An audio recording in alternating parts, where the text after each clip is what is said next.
Hey guys, welcome back to the channel. Been up all night chugging coffee and digging through these new Days of Our Lives spoilers for Wednesday, July 15. Salem is an absolute mess right now. Let's just dive right into it because my brain is buzzing and there is so much ground to cover. So we have to start with Gabi and Gwen because this is huge. Spoilers for Wednesday warn that a storm is coming to Salem, and that storm is called Gabi and Gwen joining forces, which is honestly terrifying because these two women are so toxic and so angry right now. They both have common goals, and those goals involve revenge. Gwen is just mad at everyone. She is mad at EJ because EJ kicked her out of the DiMera mansion after she finalized her divorce from Dimitri. He totally threatened her, and she is mad at Xander because Xander has been sleeping with Kristen DiMera behind her back. Leo Stark actually spied on Xander and Kristen outside her hotel room and got the dirt. So Gwen knows, and she hates Kristen. She hates Xander for doing this to her. She is just fuming. And then you have Gabi. Gabi is also mad at the entire universe. She is furious at Philip because Philip just dumped her. They were living together and exchanging I love yous. But then Philip found out Gabi bugged his office for Tony DiMera. So Philip kicked her out, and Gabi tried to fix it. She tried to use her new DiMera inheritance from Stefan to pay off Titan's massive loan, but Philip rejected her. And then Wealth bought the loan anyway. So Gabi is broke emotionally, and her daughter Ariana moved out because Ari found out Gabi paid Liam a massive bribe to leave town. So Ari hates her right now. Gabi has no female friends. Gwen has no female friends. So it just makes perfect sense for them to get closer. They are sitting there and putting their heads together. They are plotting, and their enemies won't even know what hit them. Because when Gabi and Gwen team up, people usually end up in the hospital or broke. EJ and Xander better watch out. But let's move on to the baby drama, because Alex is making some big choices.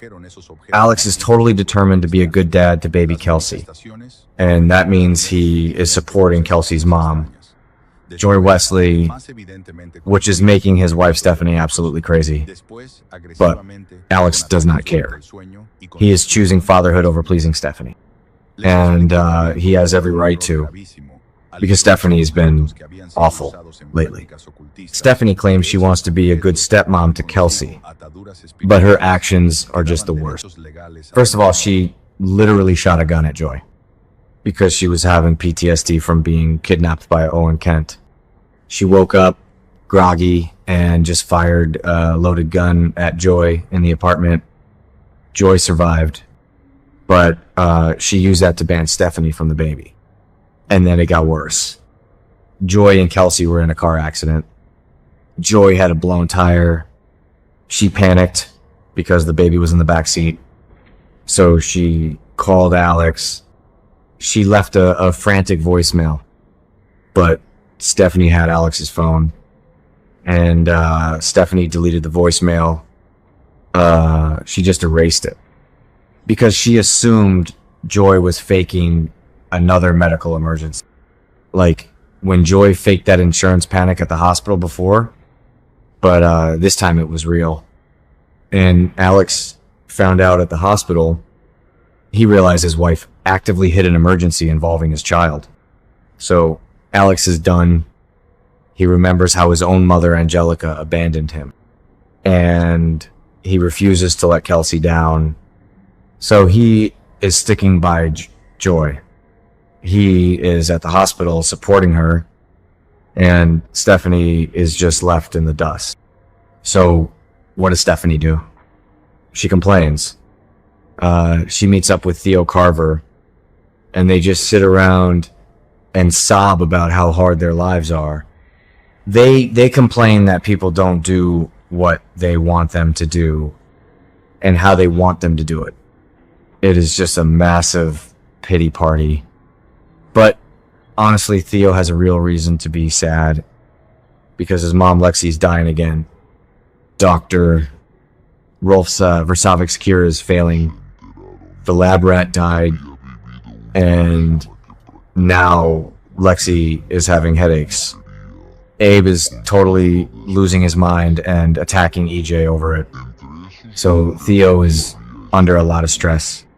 He is trying to run DiMera Enterprises as co-CEO with Johnny, but his family is falling apart.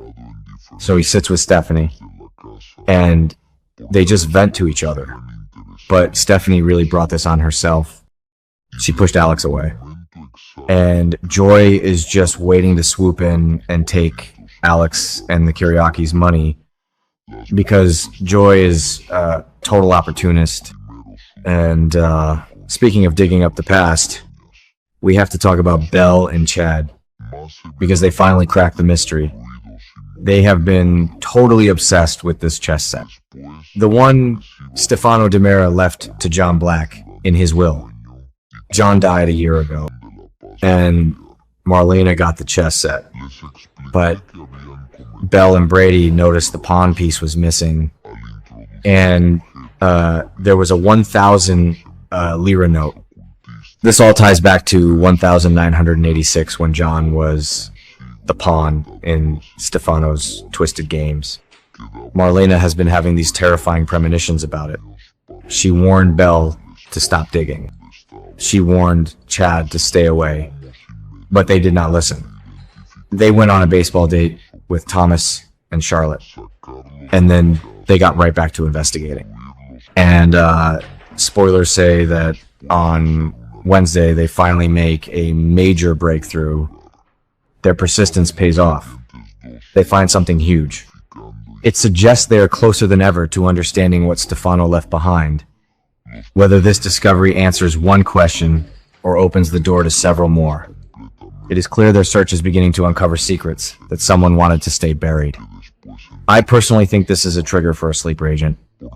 Stefano loved brainwashing people. He did it to Hope with Princess Gina. He did it to John. So maybe the missing pawn means someone in Salem is brainwashed right now. Maybe it is Paul Narita. Maybe it is Belle herself. But Chad is right in the middle of it.